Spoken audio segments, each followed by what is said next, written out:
Hello नमस्कार दोस्तों। इस वीडियो में डिस्कशन करेंगे थोड़ा सा अपरदन और निक्षेपण के बारे में। कुछ बातें पिछले वाले में हमने देख लिया था लैंडस्लाइड क्या होता है। इसमें हम देखेंगे अपरदन यानी ये इरोजन और निक्षेपण यानी डिपोजिशन क्या होता है। अब देखें यहाँ पे जैसे लिखा हुआ है अपरदन, तो अपरदन को अंग्रेजी में इरोजन कहते हैं और निक्षेपण को अंग्रेजी में डिपोजिशन कहते हैं। तो क्या है इसकी डेफिनेशन। अपरदन के अंतर्गत शैलों के मलबे की अवाप्ति। अब इसमें एनसीईआरटी में हिंदी थोड़ा सा कठिन टाइप का है, तो हम समझने का प्रयास करेंगे धीरे धीरे करके।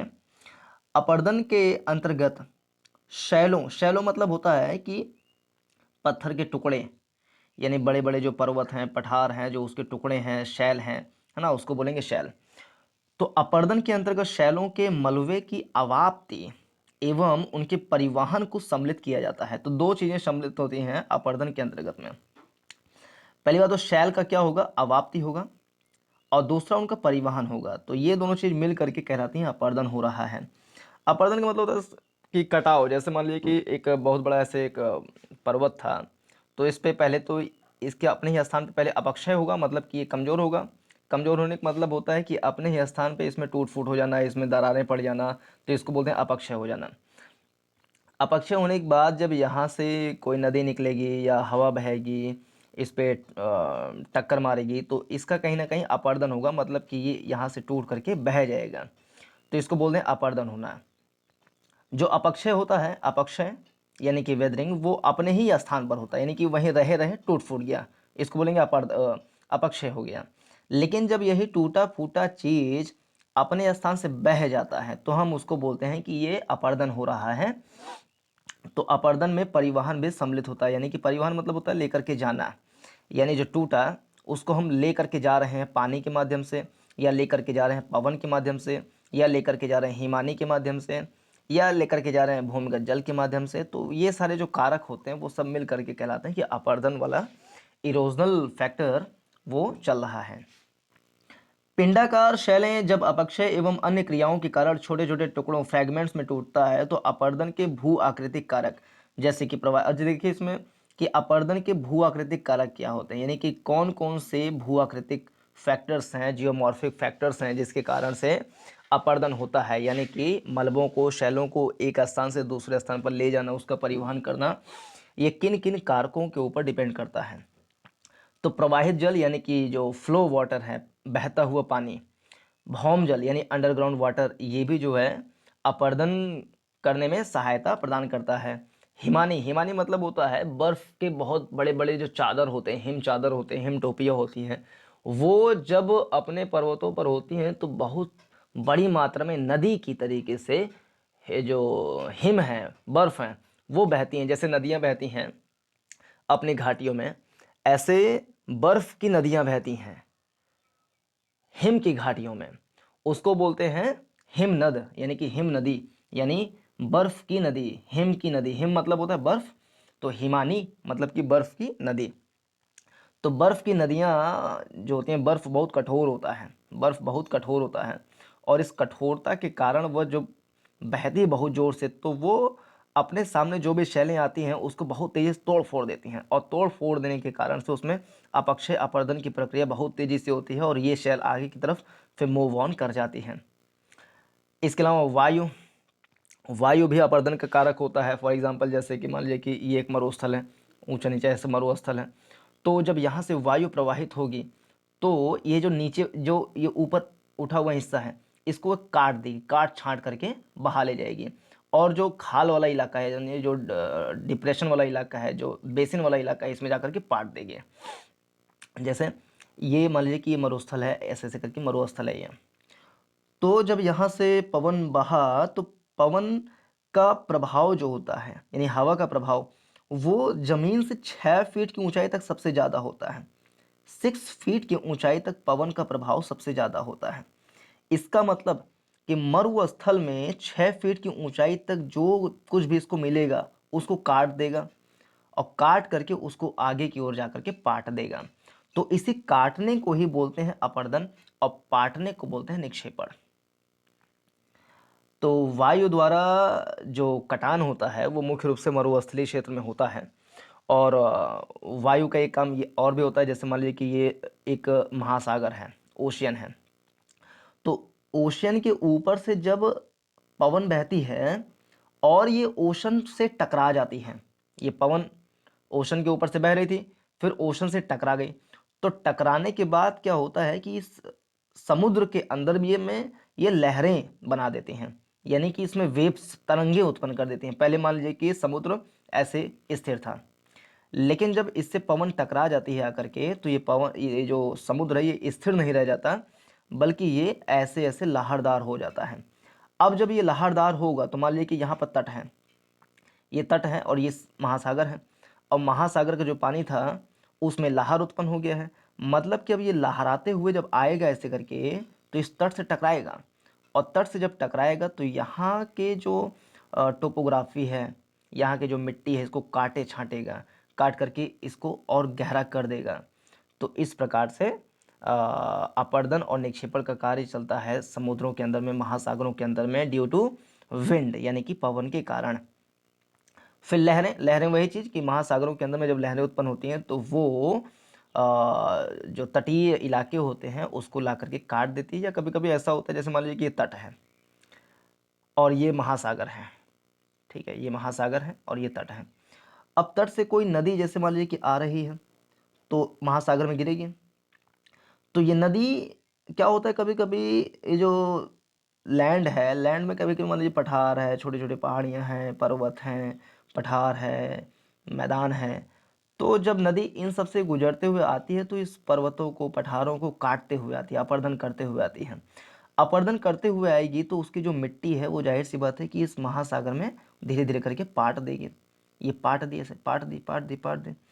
अब जब इसके अंदर में लहरें उत्पन्न होंगी तो ये लहरें इस पटे हुए मिट्टी को कहीं ना कहीं थोड़ा सा इस प्रकार से बना देंगे, हम दिखाते हैं, बनाने का प्रयास करते हैं, कि जैसे मान लीजिए कि हम ऊपर से देख रहे हैं, आसमान की तरफ से देख रहे हैं, ये ज़मीन है, ठीक है, और ये महासागर का हिस्सा है, यहाँ से लहरें आ रही थी, तो यहाँ पे जो पटी हुई मिट्टी थी इसको ये ठोकर मारी, ठोकर मारने के बाद कुछ ऐसे एक अवरोधका बना देती है, बैरियर्स बना देती है, मतलब वो सारी मिट्टी जमा कर देती है अंदर ही अंदर में। समझिए, समझिए आराम से, जैसे ये मैदान है, यानी कि लैंड मास है, टेरेस्ट्रियल एरिया है ये, ठीक है, यहाँ से एक नदी बहते हुए आ रही थी और इसके अंदर में अंदर ही अंदर यहाँ पर पाट दी थी, यहाँ पे अंदर अंदर में मिट्टी पाट दी थी, और ये महासागर है। तो महासागर से लहरें उठी तो इस पटी हुई मिट्टी जो समुद्र के अंदर में था इसको कांच दी, कांच में मतलब कांच करके इसको इकट्ठा कर दी, और एक ऐसा करके इकट्ठा कर दी, इसको बोलते हैं अवरोधिका, यानी कि बैरियर्स कहते हैं इसको। और यही जो बैरियर्स होता है वही जाकर के बाद में पुलिन बन जाता है। पुलिन, पुलिन का मतलब होता है बीच, जैसे मद्रास में, जैसे चेन्नई के पास में बीच हैं, गोवा में बीच हैं, ओडिशा में बीच हैं, तो इसको पुलिन कहते हैं। तो पुलिन माने छोटा छोटा टापू बन जाता है, और पुलिन जो होता है इसकी खास बात होती है कि ये अस्थाई नहीं रहता, ये अस्थाई रहता है, मतलब कि ये कि जब लहरें कभी कभी ऐसा हो कि बहुत तेज़ी से आ गई तो हो सकता है कि इस पुलिन को वो डिस्ट्रैक्ट कर दे, डिस्ट्रक्ट कर दे, खराब कर दे, नष्ट कर दे, विनष्ट कर दे, रेउन कर दे, है ना, तो ये पुलिन अस्थाई भी होता है। तो ये लहरों के द्वारा ये भी काम होता है। और धाराएं, धाराएं मतलब वही समुद्र के अंदर में चलने वाली जो लहरें, धाराएं हैं, उनकी बात कर रहा है। तो ये सब क्या है, ये सब भू आकृतिक कारक हैं। फिर से देखें, प्रवाहित जल, भौम जल, हिमानी, वायु, लहरें एवं धाराएं, उनको एक स्थान से हटाकर दूसरे स्थानों को ले जाते हैं, जो कि इन कारकों के गत्यात्मक स्वरूप पर निर्भर करते हैं। गत्यात्मक स्वरूप मतलब होता है कि उसमें गति कितनी है, जैसे यानी कि उसमें मोशन कितना है, कितनी तेजी से चल रहा है। अब मान लीजिए कि मरुस्थल है ये, इसमें हवा बहुत मंद मंद, धीरे धीरे हवा बह रही है, एकदम धीरे धीरे हवा बह रही है, तो जाहिर सी बात है इसमें शक्ति नहीं होगा, इसमें फोर्स नहीं होगा, इसमें बल नहीं होगा, इसमें पावर नहीं होगा, इसमें उतना एनर्जी नहीं होगा कि वो इस मिट्टी को उठा करके लेकर जाए, बहाए, उसको कहीं पाटे या इसको काटे। तो इसमें गत्यात्मक स्वरूप पर निर्भर करता है कि उसकी गति कितनी ज़्यादा है। गति ज़्यादा होगी तो ज़्यादा तेज़ी से काटेगा, ज़्यादा मात्रा में मिट्टी को या मलबे को लेकर के जाके कहीं पाटेगा। और गत्यात्मक स्वरूप छोटा होगा, कम होगा, तो जाहिर सी बात है वो कटाई कम करेगा, कटाई कम करेगा तो उसका डिपोजिशन भी कम होगा। भू आकृतिक कारकों द्वारा परिवहन किया जाने वाला चट्टानी मलबे द्वारा अपघर्षण भी अपरदन में पर्याप्त योगदान देता है। क्या? भू आकृतिक कारकों द्वारा परिवहन किया जाने वाले चट्टानी मलबे द्वारा अपघर्षण भी अपरदन में पर्याप्त योगदान देता है। इसका क्या मतलब हुआ? इसका मतलब ये हुआ कि जैसे मान लीजिए कि पर्वत है, अब पर्वत से पहले अपक्षय हुआ, यानी अपने स्थान पे टूट फूट गया पर्वत। टूटता फूटता क्यों है? क्योंकि सनलाइट पड़ रही है इसके ऊपर, विंड है और वाटर है, फिर इस पे प्लांट्स हैं, उस पे छोटे छोटे कृंतक हैं, कीड़े मकोड़े हैं, रोडेंट्स हैं, तो वो इसको तोड़ फोड़ देते हैं, अपने स्थान पे तोड़ फोड़ देते हैं, तो इसको बोलते हैं अपक्षय हो जाना। अब जब अपक्षय हो गया तो ये पानी के द्वारा परिवहन होगा इसका, लुढ़कते हुए लोटन विधि के द्वारा ये नीचे गिरेगा। अच्छा, जब ये नीचे गिरा तो इसमें जो शैल नीचे गिर रहा है ये अपने आप में भी इस सरफेस को भी ठेस पहुंचा रहा है। मतलब ये कि जैसे ये पर्वत था, यहाँ से एक टुकड़ा गिरा, एक टुकड़ा ये गिरा, अब ये जब नीचे आएगा तो नीचे आने के क्रम में ये फ्रिक्शन करेगा, इससे इससे रगड़ करके आ रहा है ना, तो रगड़ कर आएगा तो इसको भी ये नष्ट करेगा, खराब करेगा, तोड़ेगा, अपरदन करेगा। तो मतलब पानी इसको लेकर के आ रही है और ये इसको काटते काटते आ रहा है। मतलब पानी ने अपरदन किया इसका और इसने अपरदन किया इसका। समझिए? फिर से यहां अपक्षय हुआ, पानी ने एक टुकड़े का अपरदन किया, इस एक टुकड़े ने इस सरफेस का अपरदन किया, रगड़ते हुए आ रहा तो अपरदन करेगा, इसको भी काटे छाटेगा, विघर्षण करेगा, है ना। तो ये चीज अपरदन द्वारा उच्चावचन का निम्नीकरण होता है, अर्थात भूदृश्य विघर्षित क्या है, विघर्षित होते हैं। मतलब उच्चावचन मतलब होता है ऊंचा नीचा, कि कहीं लैंड मास ऊंचा है कहीं नीचा है, तो अपरदन द्वारा उच्चावचन का निम्नीकरण होता है, माने कि वो कटता है। और भूदृश्य विघर्षित होती है, मतलब घर्षित हो जाती है, घट जाती है। जैसे ये पर्वत था तो जाहिर सी बात है अपरदन होगा तो ये धीरे धीरे कट जाएगा। पहले पर्वत यहाँ तक हुआ करता था, अभी पर्वत यहाँ तक हो गया है बस, तो ये जो हिस्सा था, ये वाला जो हिस्सा था, ये विघर्षित हो गया, यानी ये टूट फूट गया है, अभी केवल ये रह गया बस। तो ये जो टूट फूट गया है इसे कह रहा है कि विघर्षित हो गया ये। समझ गया? यानी कोई पर्वत पहले पर्वत हुआ करता था, अभी उसका ये वाला हिस्सा विघर्षित हो गया, तो अब क्या बन गया, वो पठार बन गया। पठार में क्या होता है कि उसमें ये नोकीला वाला हिस्सा नहीं होता है, उसमें केवल ये होता है, टेबुलेशन फॉर्म में होता है, और साइड साइड में थोड़ा सा स्लोप होता है, इसको कहते हैं पठार है ये। This is called plateau and this is called mountain. Mountain में क्या होता है, एक ऊपर पीक होता है और स्लोप होता है, नीचे एक आधार होता है ना, इसको बोलते हैं पर्वत। यानी ट्रायंगुलर शेप में है तो पर्वत है, और ये क्वाड्रिलेटरल फॉर्म में है तो ये अपना पठार है। सिंपल सी बात।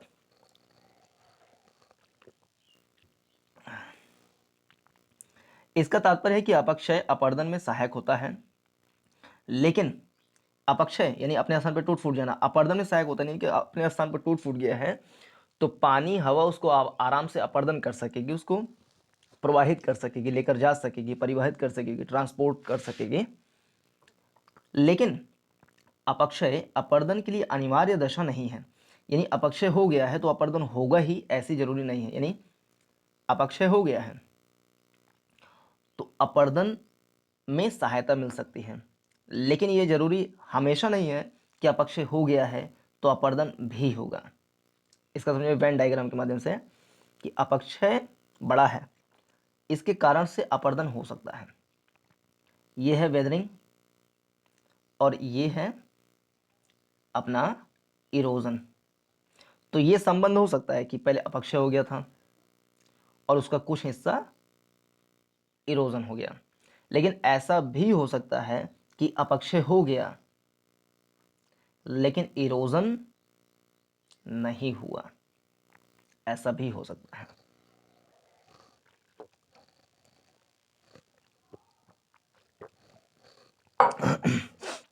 ऐसा समझिए कि जैसे मान लीजिए कि एक पठार हुआ करता था, इसके ऊपर सनलाइट पड़ी, इसमें क्रैक्स हो गए।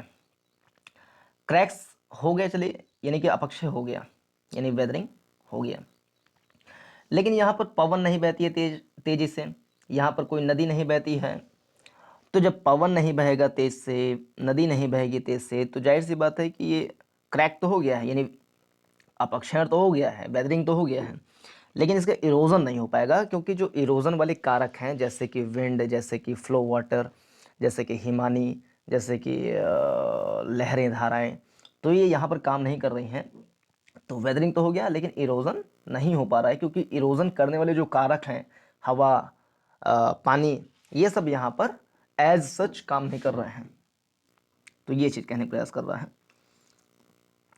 अपक्षय, वृहत क्षरण एवं अपर्दन निम्नीकरण की प्रक्रियाएं हैं। निम्नीकरण मतलब होता है कि किसी लैंड मास को नीचा कर देना, काट पाट करके उसको नीचा कर देना, यानी ऐसा बना देना, उसको बोलते हैं निम्नीकरण। वृहत वृहत क्षरण मतलब होता है बड़ी मात्रा में टूट फूट हो जाना, मास वेस्टिंग जिसको बोलते हैं, मास वेस्टिंग, यानी कि बहुत बड़ा मास वेस्ट हो गया, टूट फूट गया, ऐसा हो गया। अब समझिए, तो अपक्षय जो होता है, यानी अपने स्थान पे टूट फूट जाना, वो वृहत क्षरण एवं अपर्दन, ये तीनों चीजें निम्नीकरण की प्रक्रियाएं हैं। यानी पहले अपक्षय होगा, फिर बड़ी मात्रा में उसमें क्षरण हो जाएगा, फिर उसका अपर्दन हो जाएगा, अपर्दन होने के बाद वो क्षेत्र निम्नीकरण हो जाएगा। मतलब पहले ये लैंड मास था, इसका पहले अपने ही स्थान पे टूट फूट हो गया। क्यों टूट फूट हो गया? क्योंकि सूरज का प्रकाश पड़ा, सूरज के प्रकाश पड़ा तो वहाँ पे गर्मी बढ़ी तो वहाँ पे क्रैक्स हुआ तो उसके अंदर में पानी भरा तो रात में ठंडा हुआ तो बर्फ़ बन गया, बर्फ़ बना तो क्रैक्स में उसको और तेज़ी से फैलाया, जब और तेज़ी से फैलाया तो वो क्रैक और बढ़ गया। दिन में सूरज की रोशनी पड़ी, सूरज की रोशनी पड़ने के बाद वो बर्फ़ पानी बन गया, पानी बनने के बाद में क्रैक्स पास में आ गए, तो दिन रात में क्रैक्स बढ़ रहे हैं, फिर घट रहे हैं, बढ़ रहे हैं तो घट रहे हैं। इस कारण से पूरा जो संरचना है वो टूट फूट जाता है। इसको बोलते हैं अपक्षय होना, सूर्य के प्रकाश के कारण, सूर्य की गर्मी के कारण। लेकिन अपक्षय, देखिए ये अपक्षय हो गया, ठीक है। अब वृहत क्षरण होगा, यानी बड़ी मात्रा में इसका क्षरण हो जाएगा, पूरी टूट जाएगा। पहले धीरे धीरे अपक्षय हुआ, फिर पूरा पूरा टूट गया, मास वेस्ट हो गया, पूरा मास वेस्ट हो गया, टूट गया। अब इसका अपर्दन होगा, यानी हवा के माध्यम से, पानी के माध्यम से, हिमानी के माध्यम से, है ना, इसका अपर्दन होगा। तो पहला चरण तो अपक्षय हुआ, अपने ही स्थान पर टूट फूट गया सूर्य के प्रकाश इत्यादि के कारण। फिर मास वेस्ट हुआ, यानी पूरा का पूरा टूट गया, फिर अपर्दन हो जाएगा, और फिर चौथा प्रोसेस ये निम्नीकरण हो जाएगा।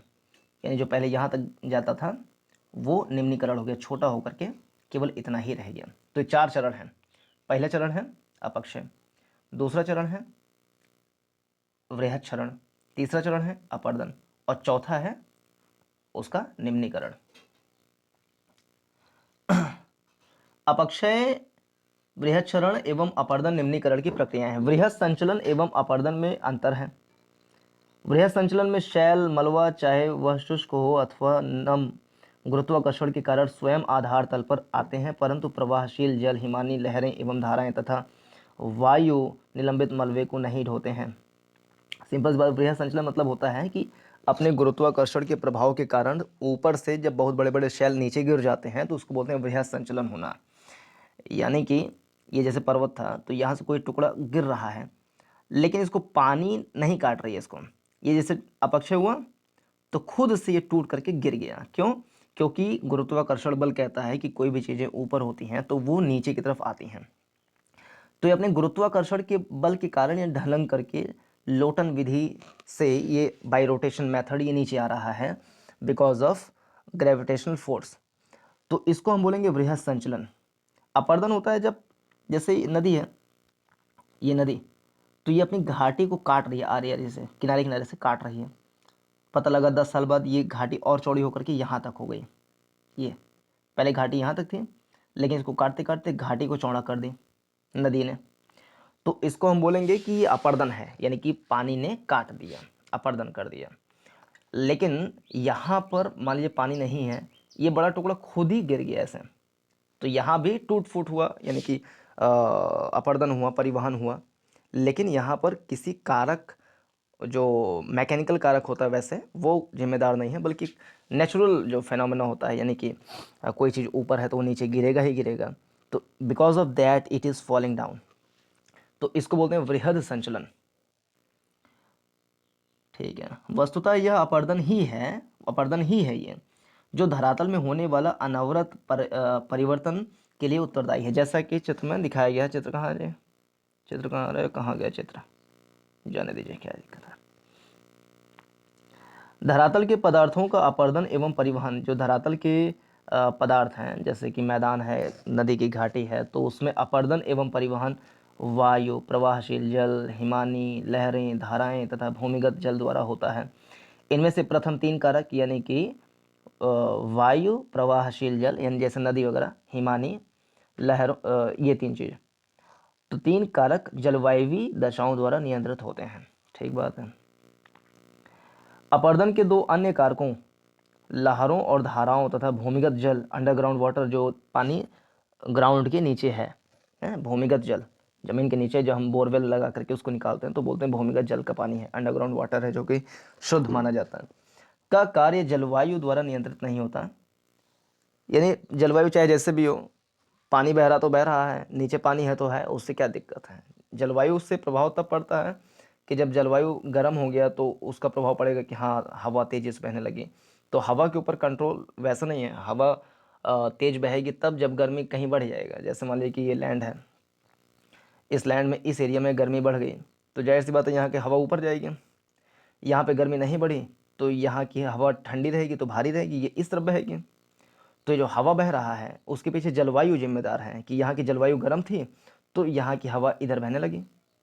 लेकिन पानी में ऐसा कोई नहीं है, पानी तो बहेगा, उसमें क्या दिक्कत है, बह रहा। जैसे नदी है, ढलान जिस तरफ रहेगा, मान लीजिए कि ढलान इस तरफ ऐसे है तो नदी इस तरफ बहेगी ही बहेगी, उसमें जलवायु का कोई असर नहीं कि सूर्य की रोशनी बढ़ गई तो ये उल्टा बहने लगा नदी, ऐसा तो होगा नहीं, वो बहेगा इसी तरफ बहेगा। तो ये चीज़, लहरें थल एवं जलमंडल की अंतरापृष्ठ तटीय प्रदेश में कार्य करता है क्या? लहरें जो है ना, लहरें यानी कि समुद्र या नदी के अंदर में जो लहरें उठती हैं, लहरें थल यानी कि लैंड और जलमंडल के अंतरापृष्ठ तटीय प्रदेश में कार्य करता है ना। जैसे ये लैंड मास है और ये समुद्र है, तो इसमें जब लहरें उठेंगी तो ये यहाँ पर काम करेगा, ये अंतरापृष्ठ पर। जबकि भूमिगत जल यानी कि अंडरग्राउंड वाटर, इसके नीचे वाला जो पानी है, का कार्य मुख्यतः किसी क्षेत्र की आश्मिक यानी लिथोलॉजिकल विशेषताओं द्वारा निर्धारित होता है। यानी लिथोलॉजिकल मतलब कि वहाँ की चट्टानें कैसी हैं। जैसे कि मान लीजिए कि ये लैंड है, लैंड के नीचे ये अंडरग्राउंड वाटर, यहाँ पे पानी इकट्ठा हुआ है, तो यहाँ की चट्टान अगर खूब कठोर है तो नहीं काट पाएगी।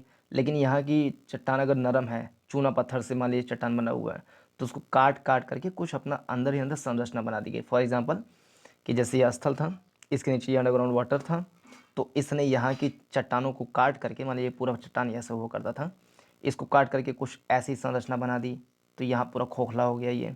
तो इस प्रकार की ऐसे संरचना बना सकती है अंडरग्राउंड वाटर भी। यदि शैलें पारगम्य, घुलनशील एवं जल प्राप्य हैं, यानी कि अगर जो शैलें हैं अंदर की तरफ में वो पारगम्य हैं यानी कि हल्की हैं, घुलनशील है यानी कि पानी उसमें घुल सकता है, और जल प्राप्य यानी पानी उसको मिल रहा है, तो केवल कास्ट यानी चूनाकृत आवृत्तियों का निर्माण करती हैं, है ना, निर्माण करती हैं, कहाँ है, हाँ निर्माण होता है। निक्षेपण क्या होता है, यानी कि डिपोजिशन, यानी जो काटा उसको कहीं पाटा तो पाटने की क्रिया निक्षेपण। निक्षेपण अपरदन का परिणाम होती है। जैसे कि 100 में से 80 नंबर मिला, तो ये जो परिणाम है, ये परिणाम किसका है, मेहनत का, यानी this marks is the result of this work. इसी प्रकार से निक्षेपण ये परिणाम है किसका, अपरदन का, यानी पहले अपरदन हुआ फिर निक्षेपण होगा, पहले मेहनत करेंगे फिर मार्क्स आएगा, ये चीज़। ढाल में कमी के कारण जब अपरदन के कारकों के वेग में कमी आ जाती है तो परिणामतः अवसादों का निक्षेपण प्रारंभ हो जाता है। दूसरे शब्दों में निक्षेपण वस्तुतः किसी कारक का कार्य नहीं होता, पहले स्थूल तथा बाद में सूक्ष्म पदार्थों निक्षेपित होते हैं। जैसे मान लीजिए कि नदी ऐसे बह रही थी, खूब पहले तेजी से जब बहेगी, ऊपर से नदी पर्वत से जब नदी आएगी तो तेजी से इसको काटेगी, लेकिन जब धीरे धीरे मैदान में आएगी तो ढाल ऐसे होगा, फिर ऐसे होगा, फिर धीरे धीरे ढाल ख़त्म हो जाएगा। तो सारी सारी मिट्टी उसको बाढ़ आएगा तो सब जगह पाट देगा जाके मिट्टी आसपास में, है ना। तो मैदान का निर्माण हो जाएगा। निक्षेपण से निम्न भूभाग यानी डिप्रेशंस भर जाते हैं, है ना, जो बेसिन होगा वो भर जाएगा। वहीं अपर्दन के कारक जैसे प्रवाह युक्त जल, हिमानी वायु, लहरें, धाराएं एवं भूमिगत जल इत्यादि तल्लोचन अथवा निक्षेपण के कारक के रूप में भी कार्य करने लग जाते हैं। अपर्दन एवं निक्षेपण के कारण धरातल पर क्या होता है, तो होता है वृहद संचलन एवं अपर्दन